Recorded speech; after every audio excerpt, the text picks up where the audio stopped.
Vous voulez savoir qu'est-ce qu'une crypto-monnaie? Vous voulez savoir quelles sont les caractéristiques d'une crypto-monnaie? Vous voulez savoir qu'est-ce qu'un token? Vous voulez savoir qu'est-ce qu'un coin? Alors, nous vous invitons à suivre cette vidéo jusqu'à la fin et vous serez éclaircis à jamais. Bienvenue sur notre chaîne.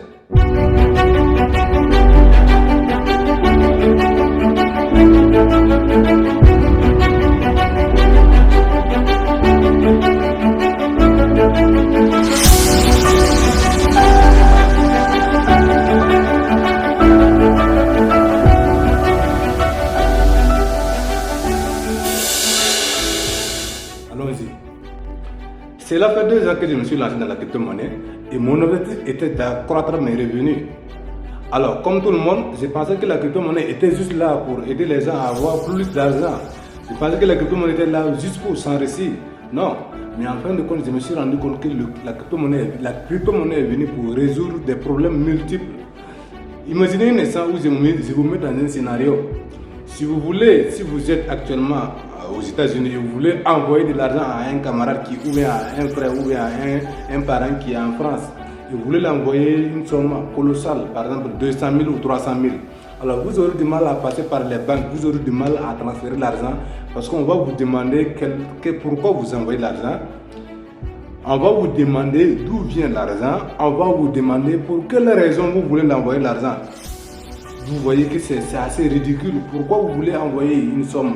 Peut-être c'est pour se soigner, peut-être c'est pour payer le loyer, peut-être c'est pour payer une parcelle. Et on vous demande pourquoi vous voulez l'envoyer l'argent. Ça veut dire rien n'est secret. Ça veut dire vous ne devrez pas avoir des secrets. Et c'est là qu'un être humain qui est tellement intelligent, il a décidé de créer un système de paiement entre deux personnes de façon sécurisée, sans passer par un intermédiaire comme une banque ou bien l'État ou bien une institution de confiance. Alors l'idée ici est de comprendre que la crypto-monnaie, l'argent même est basé sur la confiance. Est-ce que vous comprenez? Si nous retraçons l'histoire, vous allez voir que le stock existait. Mais pour qu'il y ait du stock, pour que le stock puisse bien fonctionner, il fallait avoir le minimum de confiance. Alors ça veut dire que quoi? Si vous voulez une télévision, vous êtes amené à apporter peut-être une caméra pour aller donner et puis prendre votre télévision. Avant, il faut aller travailler et puis payer des impôts avec ce que vous avez comme richesse. Si vous avez de l'or, vous allez payer des impôts avec l'or. Si vous avez du mil, vous allez payer les impôts par du mil. Si vous avez du cacao, vous allez payer des impôts à travers du cacao. Et ce système n'a pas fonctionné parce que les gens se sont rendus compte que ça ne peut pas continuer comme ça, il faut que ça s'arrête. Et l'État a mis des billets en place.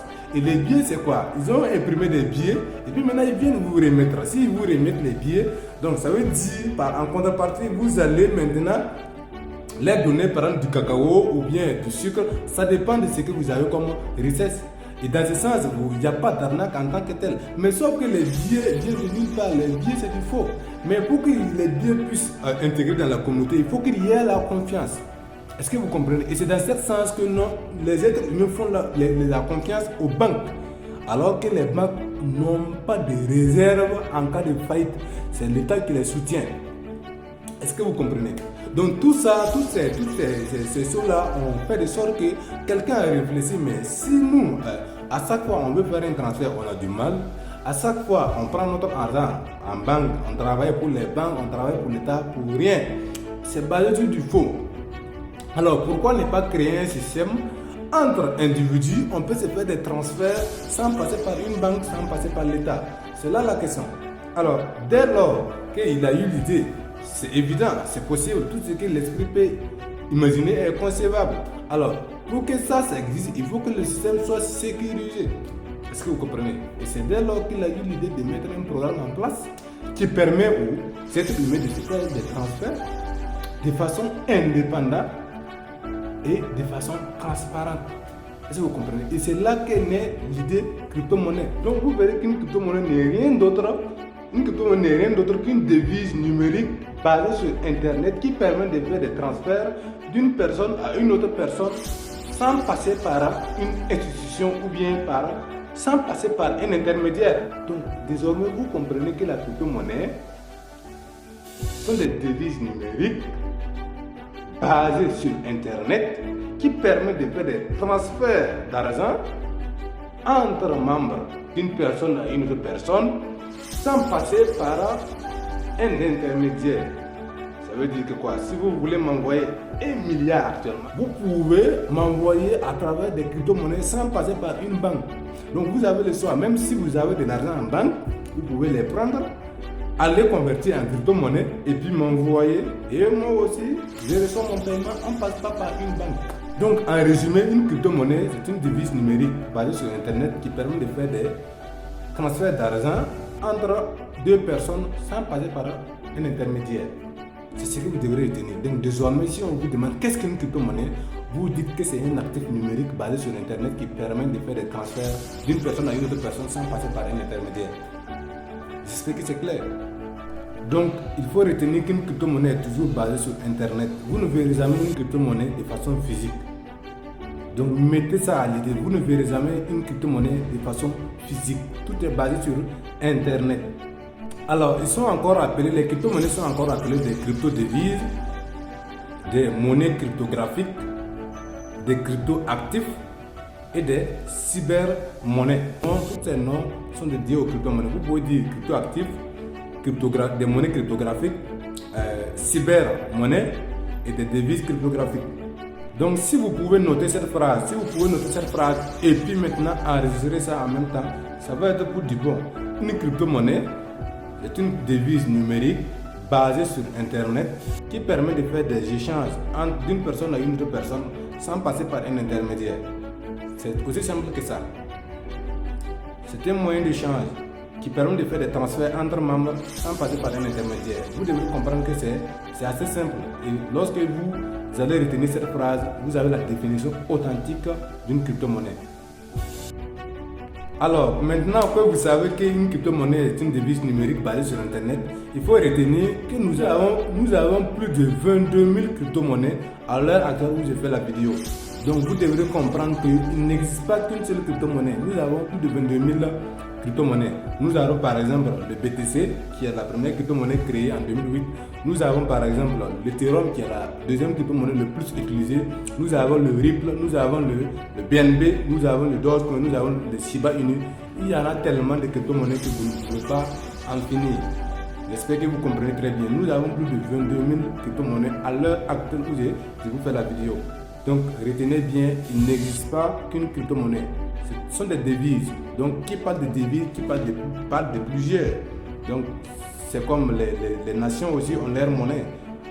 En Afrique, on a le franc CFA, on a le cedi ghanéen, on a le naira nigérien. En Europe, on a l'euro. En Amérique, on a le dollar. Donc il y a tellement de devises de façon constitutionnelle. C'est la même chose au niveau des crypto-monnaies aussi. On a plusieurs crypto-monnaies. Voilà. Alors maintenant, il faut retenir que chaque crypto-monnaie possède des caractéristiques. Et les crypto-monnaies ont des caractéristiques communes. C'est très simple. Lorsque vous prenez une crypto-monnaie, il y a toujours le nom avec le symbole. Quand vous prenez une crypto-monnaie, il y a toujours le nom avec le symbole. Quand vous prenez une crypto-monnaie, il y a le nombre de pièces. Parce qu'on ne peut pas dire une monnaie sans avoir le nombre de pièces totales. Il faut qu'on vous dise telle crypto-monnaie possède tel nombre de pièces. Quand on dit le bitcoin, il y a tel nombre de bitcoins. Est-ce que vous comprenez? Chaque crypto-monnaie possède ses caractéristiques. Nous avons le bitcoin qui possède bitcoin comme nom, symbole BTC, le nombre de pièces totales. Il y a le nombre de pièces totales, le nombre de pièces maximum. Ça ne peut pas dépasser ce nombre de pièces. Il y a le nombre de pièces en circulation. Et quand nous prenons le bitcoin, il y a 21 millions de pièces au total et 19 millions de pièces en circulation. J'espère que vous comprenez ce que je veux dire. Maintenant, il y a ce qu'on appelle la valeur d'une pièce. La valeur d'une pièce. Ça veut dire quoi? On va dire un bitcoin fait actuellement 16 900 $. Un bitcoin fait 16 900 $. Et c'est comme ça, c'est tout le monde. Et si vous voulez envoyer un bitcoin à quelqu'un, 2 bitcoins à quelqu'un, vous savez ce que vous devrez l'envoyer. Par exemple, très simple, si vous voulez envoyer $1000 à quelqu'un, vous devrez comprendre que un bitcoin fait $16 000. Donc si vous voulez envoyer $1000, vous prenez 1000, vous divisez par 16 000. Vous aurez maintenant le nombre de bitcoins que vous devrez l'envoyer. J'espère que vous comprenez très bien ce que je suis en train de vous dire. Voilà. Après ça, nous avons la capitalisation.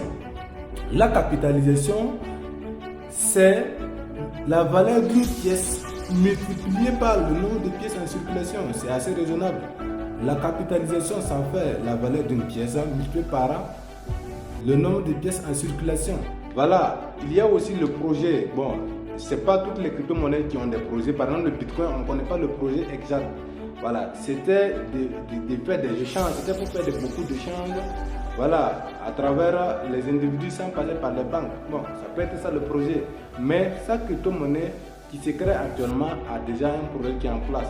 On peut avoir une crypto-monnaie basée sur l'immobilier, voilà, on peut avoir une crypto-monnaie basée sur le commerce, on peut avoir une crypto-monnaie basée sur le transport, voilà, on peut avoir une crypto-monnaie basée sur l'import-export. Donc, chaque crypto-monnaie possède un projet. J'espère que c'est clair. Alors, maintenant, nous allons vous dire quelles sont la signification d'un token, d'un coin, d'un stablecoin, les différents types de crypto-monnaies. Alors, il faut retenir qu'un token, c'est une crypto-monnaie qui ne possède pas sa propre blockchain. Un token, c'est une crypto-monnaie qui ne possède pas sa propre blockchain.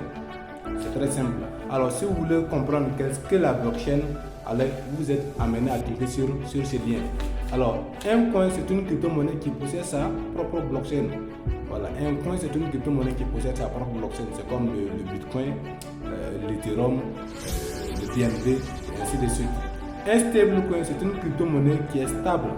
Un stablecoin, ça vous permet de stabiliser vos crypto-monnaies. Si vous investissez sur le Bitcoin et après le Bitcoin monte et vous voulez stabiliser, vous convertissez vos crypto-monnaies en stablecoin. Il y a l'USDT, il y a l'USD, il y a le BUSD, il y en a plusieurs. Voilà, donc vous pouvez convertir vos crypto-monnaies en stablecoin afin de stabiliser vos crypto-monnaies parce que c'est très volatile. Voilà, imaginez vous investissez $100 et de $100, le Bitcoin fasse le double. Ça veut dire que vous investissez, vous faites le double de votre investissement. Si vous faites le double de votre investissement, alors vous êtes à $200, donc pour stabiliser, vous convertissez en dollars stables. Et à ce moment, vos gains sont garantis. Sinon, si vous laissez à 200, ça peut résulter à 150, ça peut revenir même à $50. Voilà, parce que ça varie. J'espère que tout est clair.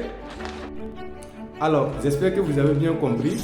Alors, nous vous invitons aux prochaines vidéos afin de vous éclaircir plus. Si vous avez aussi des questions que vous voulez poser pour que nous puissions vous expliquer, ou bien pour que nous puissions faire des vidéos là-dessus, alors nous vous attendons au niveau du chat. En attendant, je vous demande de laisser un point d'interrogation pour que je puisse savoir ceux qui suivent les vidéos jusqu'à la fin. Alors, si vous avez besoin de moi, il y a mon mail il y a mon mail dans la description.